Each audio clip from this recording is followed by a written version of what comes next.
Hi Pisces, welcome po sa ating channel. At ito ang monthly Gabay Tarot reading for your first half of the month of November 1 to 15, 2024. Please be reminded kung naka-resonate kayo, comment down. Kung hindi kayo naka-resonate, ibigay niyo po sa iba kasi channel reading po ito. This is for you Pisces ngayong November 1 to 15, 2024.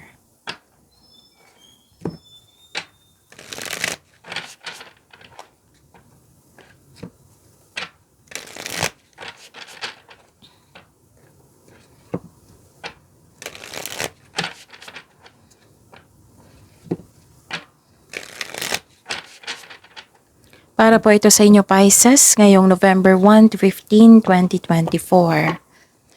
Maraming salamat po sa inyong patuloy na suporta at maraming salamat din po sa mga hindi nag-skip ng ads. Gamitin ang reading na ito bilang gabay lamang. Sa mga hindi pa nag-subscribe, subscribe na po kayo at click bell notification para malaman nyo na may bago tayong video. Para sa mga gusto magpa-reading po, may lumabas dyan sa screen nyo ngayon. Panoorin nyo po at sundin ng instruction. Calling the attention sa mga suki ko dito na Pisces, open na po inyong monthly Gabay Tarot reading for November 2024. May 6 months from now reading tayo at love life reading po. So message me Pisces for schedule. Maraming salamat po. Spirits Guide, mga ganap po. Para kay Pisces ngayong November 1 to 15, 2024, I need 3 cards po.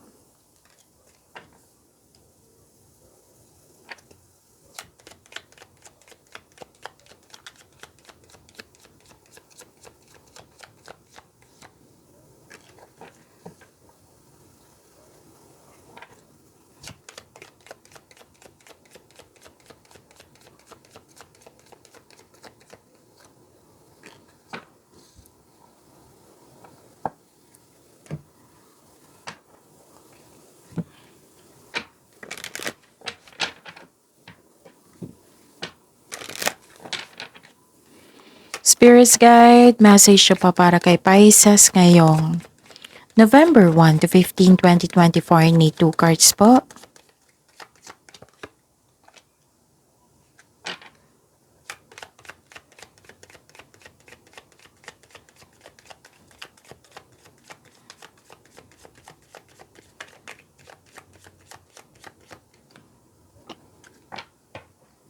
Okay. Pisces, ngayong November 1 to 15, 2024, may nakita ko ditong may dumating na opportunity na kailangan nyong pumili, kailangan nyong magdesisyon. Pero nakita ko dito parang nahihirapan kayong gumawa ng desisyon kasi you felt guilty na may i-sacrifice, ganun. Nakikita ko dito na may concern kayo sa isang tao na matigas ang ulo, mahirap kausap or sobrang stricto. So, Pisces, nakita ko rin dito na nagkaroon ng delay sa paggawa ng desisyon kasi nahihirapan kang gumawa ng desisyon, nahihirapan kang pumili. Ganun. Pwede din delay ito sa hinihintay mo. Pwede din nagkaroon kayo ng disconnection sa isang tao na lagi mong iniisip. Tapos nakita ko rin dito, Pisces, na nag-overthink kayo or nag-overanalyze. So you should stop overthinking, Pisces, kasi hindi to nakakabuti sa iyo. Okay? Kasi overthinking can steal your happiness, opportunities, and can steal your energy also. Makaka-drain po yan. Yung makaka-drain, ibig sabihin yan, mapapagod kayo, mawalan kayo ng gana, or madali kayong ma-stress, or magkaroon kayo ng anxiety. So, you should stop overthinking. How to stop overthinking? Yung bigyan nyo ng solusyon. Kung hindi pa kaya yung bigyan solusyon, then change the channel. And pag-aralan nyo po yung mindfulness skills and time for reflection. Malaking tulong yan sila para ma-stop yung overthinking na iyan. Okay, Pisces? Nakita ko dito na alagaan nyo po yung relasyon nyo. Nurture your relationship. May friendship po dito. And blaze your own trail. Okay? Be true to yourself. Spirits Guide, ano po yung energy ng Pisces ngayong November 1 to 15, 2024?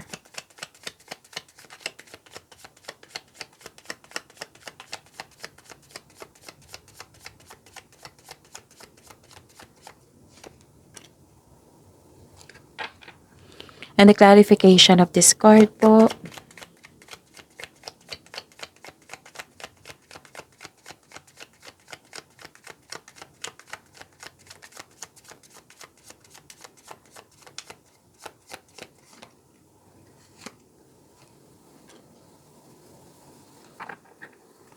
Okay?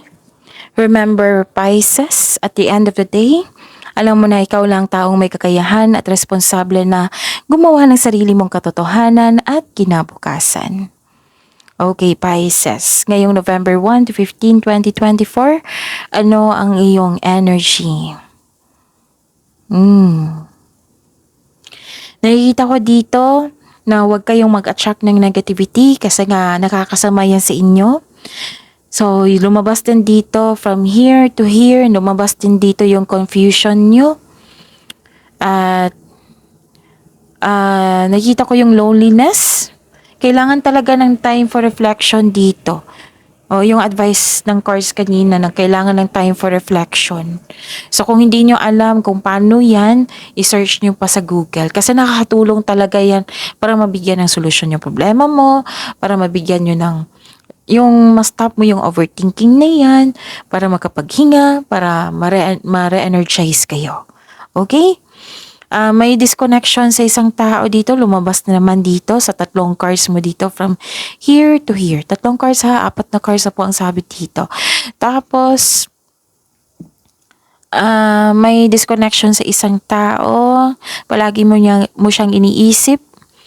Pwede din may delay sa travel, delay sa paggawan ng plano, delay sa pagpilis, delay sa pagkakaroon ng desisyon. Pero malalampasan mo rin ito, Pisces. Okay?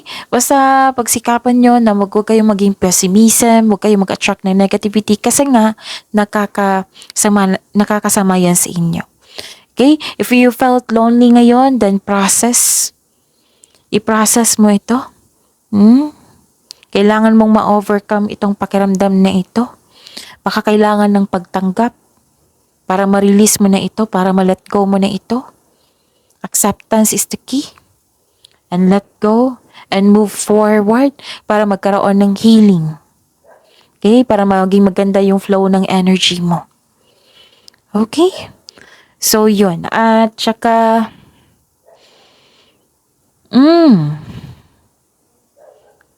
kasi nagkaroon ng conflict dito. 2 card na nagsabi dito.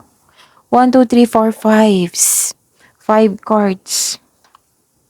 Nagkaroon ng conflict, pwedeng nagkaroon ng argument, may challenge. May pagkawala, paninirang puri, or panlulokong magaganap. Mag-ingat po daw kayo sa sasabihin nyo, Pisces, at sa mga ginagawa. Baka yung likas kayong mabait, right? Oo. Pero nadala ka sa galit na nararamdaman mo kasi na-provoke ka ng taong ito eh. Yung puno ka na. Kaya ang sabi ng card dito, mag-ingat kayo sa mga sinasabi at ginagawa nyo. Kasi hindi mo naman yan minimin eh.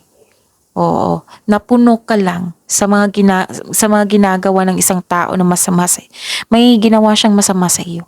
So napuno ka sa kanya. It might be paulit-ulit na lang niya ginagawa. Nagpa-promise siya pero yun nga, paulit-ulit niya kayong sinasaktan.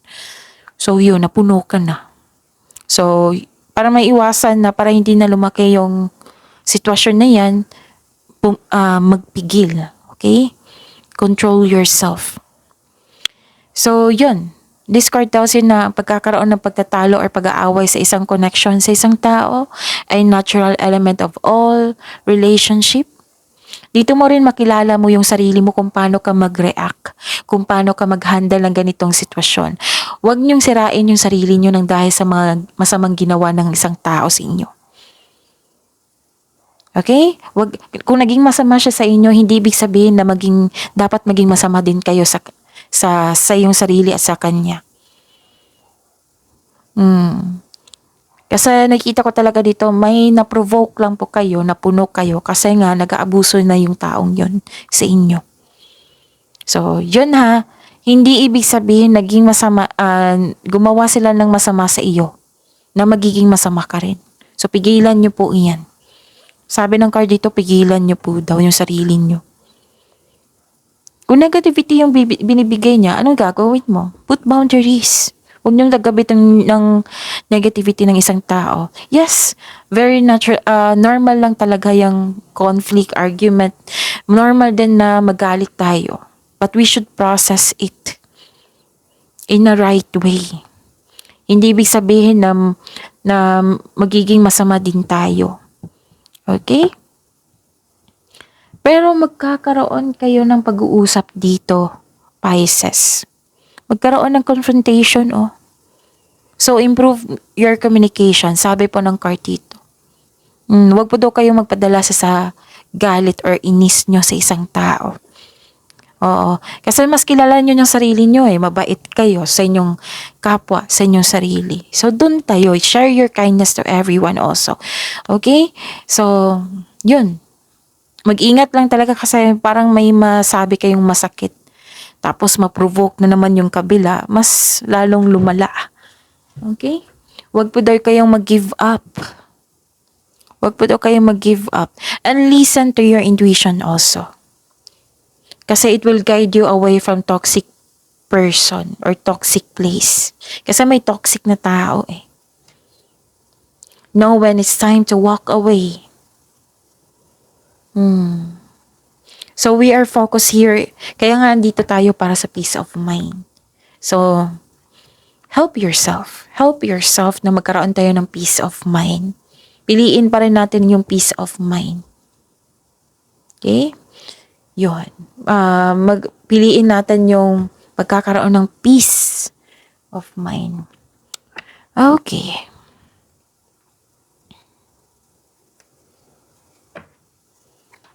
Spirits guide, possible blessings po. November 1 to 15, 2024, possible blessings ni Pisces. So, ang challenge nyo, yung nag-try do sa inyo, nag-provoke sa inyo, connection nyo sa isang tao. Okay? Ano ito? Nakikita ko rin dito na ang blessings po ha. Ang ganda. Ang ganda ng blessings nyo. Satisfaction, abundance, nearing completion sa mga ginagawa nyo dyan. Thankful ka sa mga biyayang natanggap mo. You have overflowing abundance, success and satisfied ka sa buhay mo. This card asks you to relax and enjoy what you've worked hard to achieve. Share your good fortune to others and your generosity will always flow back to you. Okay? Love and happiness overflowing. Sobrang satisfied ka. May natapos kayong proyekto. Or basta may natapos dito. Sobrang saya mo at satisfied ka sa naabot mong completion. May recognition dito for a job well done. May nakita rin akong pag-level up nyo, pwedeng promotion po ito. So, following intuition and honoring your ideas, it will lead you to increase prosperity and abundance. Wow, ang ganda ng blessings, Pisces. Your health is improving. Yes, your health is improving and you're welcoming over all feelings of happiness and joy. So, make a wish and continue to follow your intuitive guidance on your path. So this card signals abundance in all areas of your life. Ang ganda. At nakikita ko rin dito na nagkaroon, wow. Grabe. Dalawang card na nagsabi dito, success, abundance, and enjoyment. Solitude, nakikita ko rin dito, dalawang card na nagsabi po. A time full of enjoyment and you are feeling safe. Naging wais ka rin sa pag-handle ng iyong finances. Hindi ka rin madamot at the same time. Masaya ka makatulong sa kapwa mo. Nagpaplano ka ng bakasyon at bigyan ng oras ang sarili mo. So deserve mo ito dahil naging masipag ka sa iyong buhay karera. May promotion talaga, dalawang cards. Pisces, dalawang cards na nagsabi dito na may promotion.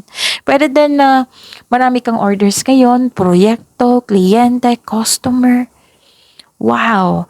Lahat ng tinanim mo nagbo-bloom. Dalawang cards na nagsabi niyan, ha?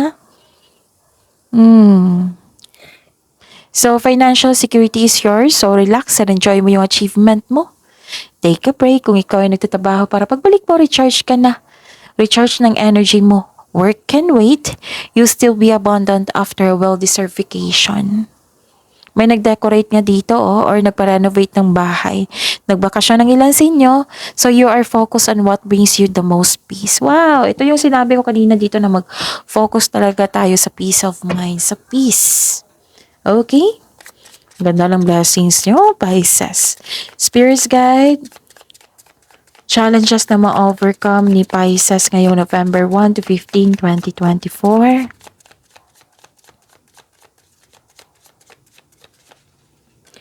And the clarification of this card po.